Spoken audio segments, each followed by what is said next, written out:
Ya, kita lanjutkan pembahasan kita tentang CSS. Pada pertemuan sebelumnya, kita sudah belajar tentang cara menulis CSS, model inline, internal dan eksternal. Nah, kita lanjut. Seperti yang saya katakan bahwa banyak properti CSS yang bisa kita pelajari di internet, banyak banget, dan nilai-nilai ukuran masing-masing dari properti itu kita belajar sambil praktek aja ya. Nanti kalau ada yang kita lewatkan, nanti kita bisa cari di internet.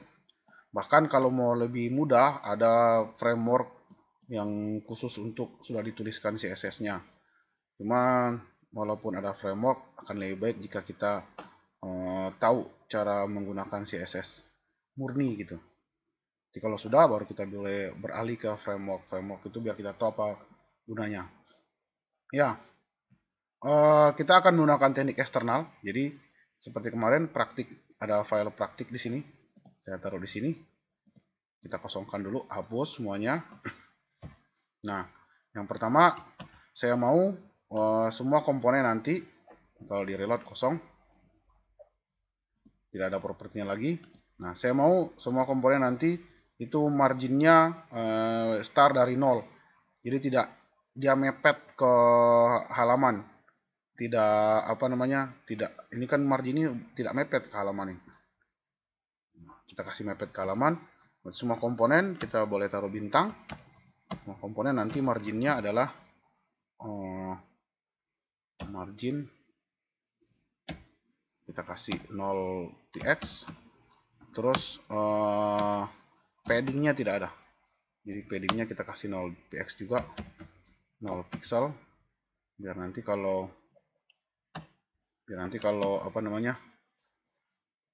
ini kursornya ini. Nah, dia mepet ke halaman. Jadi tulisannya akan semuanya mepet ke halaman, tidak ke tengah, itu tidak bawa CSS bawaan dari browser. Nah, kita kasih margin, baru kita ganti background color bodinya. Kasih body untuk kalau tag HTML tidak usah pakai, nanti di depan ini di di bagian apa kemarin namanya itu identifier-nya. Ini bisa menggunakan, kalau tag HTML kita langsung tulis saja tagnya, tidak usah pakai, kalau kelas pakai titik, kalau ID pakai crash. Nanti kita lihatlah. Body kita kasih background color saja, warnanya kita antiquate. Ini nanti kalau sini kita refresh lagi, warnanya berubah nih. Baru untuk sekarang saya pengen praktek membuat navbar, navigasi bar di atas. Nah, untuk itu di sini kita tulis dulu komponen-komponennya. Ini misalnya kita kasih div, kalau pakai Visual Studio Code, kalau mau pakai div, menuliskan kelas pada sebuah div, cukup tulis titik baru tulis nama kelasnya. Misalnya nama kelasnya adalah navigasi atau navbar aja, navbar misalnya begitu ya, biar enak. Navbar langsung otomatis tertulis bagian divnya tertulis kelas navbar. Di navbar nanti ada kelas logo, misalnya kayak begitu. Nah, kita tulis di sini misalnya ini sedikit besar, H1, H4 lah. Ini bagian logo misalkan. Baru di navbar juga kita kasih menu dalam bentuk list misalnya begitu. URL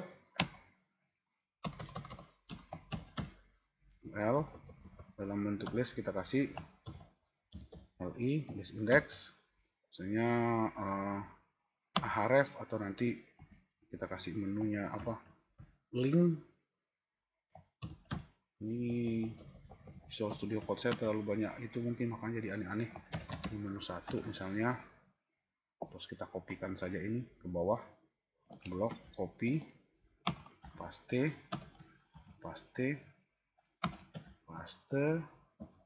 menu 1, menu 2, menu 3, menu 4. simpan. Nah, kalau kita refresh, kita lihat di sini. Nah, ini. Ini bagian logo, menu 1, menu 2, menu 3, menu 4. Ini boleh kita kasih kecil sedikit. 100% aja.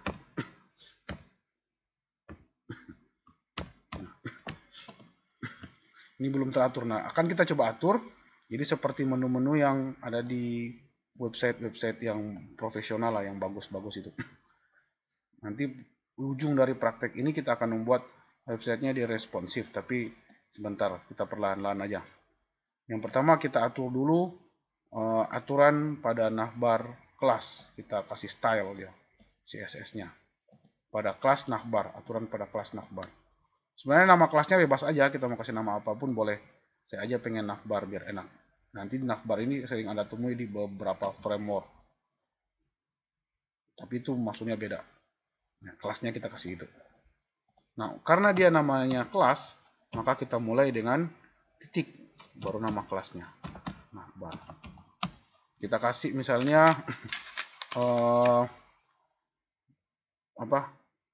background color.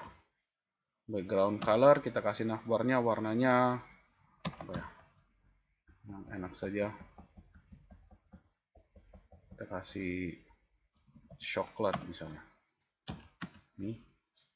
Jadi kalau kita reload warnanya coklat. Nah, kita kasih displaynya jelek banget coklat ya. Kita kasih sedikit Burly World. Apa itu ya? Reload. Nah, itu. Nah, baru kita kasih color fontnya warna putih, white. Kita kasih warna white, fontnya warna white, putih. Oh, ini karena apa? Navigasi nanti kita atur lagi. Nah, terus kita maunya dia ini nanti mengarah sejajar samping, bukan turun ke bawah. Nah, pada CSS ada beberapa cara mengatur tampilan, posisi tampilan. Ada block, ada flex, ada grid. Ada block, ada flex, ada grid. Nanti bisa baca bagaimana block, bagaimana flex, bagaimana grid. Nah, yang akan kita coba sekarang adalah menggunakan flex. Jadi jika tampilannya kalau flex itu enak dia. Ngatur-ngaturnya enak. Coba kita lihat nanti ya. Jadi display kita kasih flex. Nanti dia akan begini. Kalau displaynya flex, tampilannya akan begini, nyusun. Nah, itu navbarnya begitu. Terus kita atur dulu ini biar dia menyusun ke samping juga. Nah, apa namanya? Ini kita udah simpan tadi ya. Nah, kita atur ini tampilan ininya, menunya. Dia ada di kelas nav yang UL, baru LS. Kelas nav UL, baru ini ada di A-nya itu. Kita atur UL-nya dulu. Jadi navbar yang komponen HTML-nya adalah UL atau ordered list, ini kita kasih display juga. Displaynya flex juga, biar dia memanjang seperti ini. Nah, baru kita hilangkan apa? Di sini kan dia kalau itu ada titik-titiknya nih karena dia list index. Nah, list indexnya kita hilangkan, caranya dengan kasih list style, kita kasih none. Itu tidak. Ini kita kasih none. Nah, dia tidak muncul. Baru nah, ini dia. Navbarnya kita kasih padding biar komponen-komponennya ini ada jaraknya. Padding. Navbarnya kita kasih padding berapa ya? Coba kita kasih 20 px. artinya komponen dengan jarak apa menunya ini komponen isinya dengan jarak border apa bagian atasnya dengan bagian bawahnya, bagian samping kalau ini kiri kanan itu jaraknya 20 px. Jadi 20 px ke kanan, 20 px ke kiri, marginnya lah. Terus atas bawah kita kasih jarak 0 px biar dia tidak ada atas bawah. Kalau kita reload jadi begini. Oh sorry, kiri kanan 0 px, atas bawahnya oh ya, padding itu atas bawah ya 20 px. Jadi kalau coba saya kasih di sini 15 px. Oh iya, berarti yang ini atas bawah, baru ini yang kiri kanan. Tidak apa, kasih 0 px saja dulu. Baru nah di sini karena modelnya flex, kita bisa atur kontennya, ratanya rata mana, rata kiri, rata kanan, atau ada space around. Kita kasih justify karena justify konten ini hanya berlaku untuk tampilannya flex. Kita kasih space around aja dulu, coba lihat. Nah, dia masing-masing ada jaraknya nih. Ini antara apa komponen-komponennya dia berjarak, kita kasih space around. Baru ini mepet juga nih. Nah, kita kasih juga dia kita kasih juga justify. Karena tampilannya flex, kita kasih justify juga. Justify kontennya. Justify kontennya kita kasih space, coba space between. Jadi diantaranya ada jeda.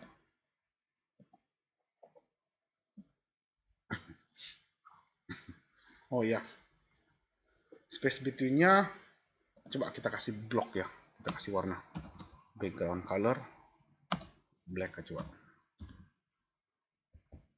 background color black, maka dia warnanya begini. Nah, kita tentukan lebarnya dulu biar ini space betweennya bisa jalan. Widthnya, karena nanti kita maunya dia fleksibel, tergantung dia tampilannya bisa besar, nah begini, bisa kecil begini, biar dia fleksibel. Maka kita kasih widthnya bukan sesuatu yang terukur seperti pixel begitu, sesuatu yang fleksibel aja, misalnya 30% lah dia dari lebar kolom. Nah, jadi kalau jadi begini gini. Nah, ada jarak antar, karena kita pakai space between, maka ada jarak antara menu-menunya ini. Oke. Nah, baru sekarang kita atur menunya. Simpan. Sorry, sudah disimpan tadi. Kita atur menu-menunya ini. Navbar, yang UL, yang order list, terus list index. Ini kan UL, kelas navbar yang komponen UL, list index, baru komponen A. Kalau ini aja, misalnya kita kasih warna putih,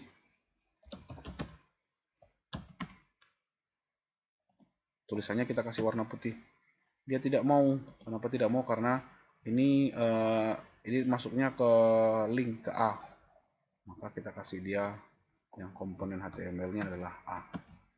Kalau ini jadi dia. Tuh, menunya sudah berwarna putih.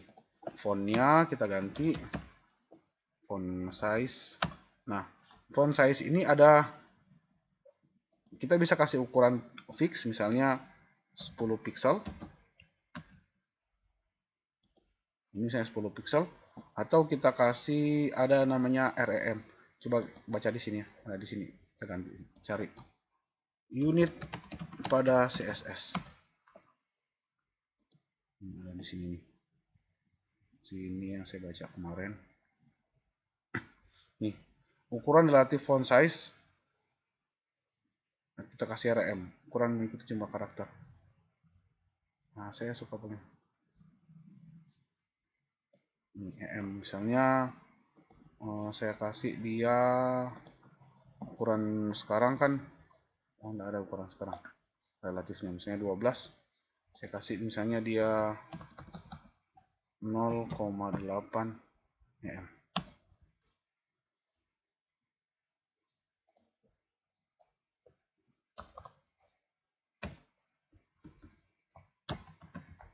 Ini 0,8 EM. Nah, saya kira pas itu ya. Backgroundnya saya kasih hilang.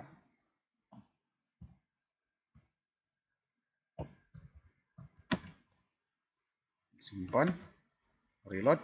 Nah, tinggal ini saya maunya garis-garis bawahnya ini hilang. Berarti di sini kita kasih satu lagi, kita kasih text decoration. Decoration kita kasih none. Kita kasih none. Kalau kita reload, dia ininya hilang. Nah, terus ini bisa diatur juga kalau misalnya kita mau ini kalau pas ke apa ke link ini di atas apa pas ke ada kursornya berada di atasnya, maka warnanya mungkin berubah. Kita bikin lagi ini, copy aja.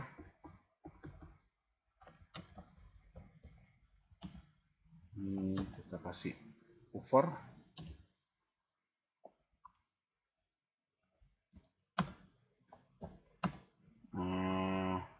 Color warnanya berubah jadi aquamarine misalnya gitu.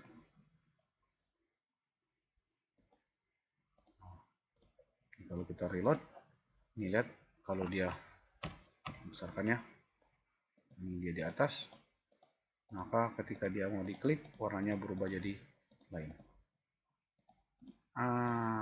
Cantik. Sekira itu cara sederhana untuk membuat menu dengan CSS. Kita sudah bisa berhasil membuat menu dengan model tampilan yang flex. Jadi menunya kita kasih tampilannya flex. Ini bisa Anda lihat apa skripnya. Silakan difoto. Ini skripnya silakan difoto. Tampilannya flex. Ini HTML-nya, skrip HTML. Kita kasih begini. Nanti ada pada pertemuan-pertemuan berikut kita akan coba untuk membuatnya menjadi responsif. Responsif itu artinya kalau kita kecilkan, ini kan kecilkan jadi begini, besarkan jadi lain, kecilkan jadi lain. Tampilan HP, tampilan komputer, tampilan tablet jadi beda. Itu kita akan coba pada pertemuan berikut. Ini kira-kira sederhananya membuat menu dengan CSS. Jadi sudah tahu sekarang ada display namanya flex. Selain flex apa namanya lagi? Ada grid, ada block. Nah, pada praktek berikut kita akan pelajari tentang hal itu. Flex itu propertinya banyak sebenarnya. Display flex itu properti bawaannya banyak. Silakan cari di internet properti-properti bawaan dari flex dan dieksperimenkan. Ini seperti kata saya lebih ke arah kreativitas. Terima kasih.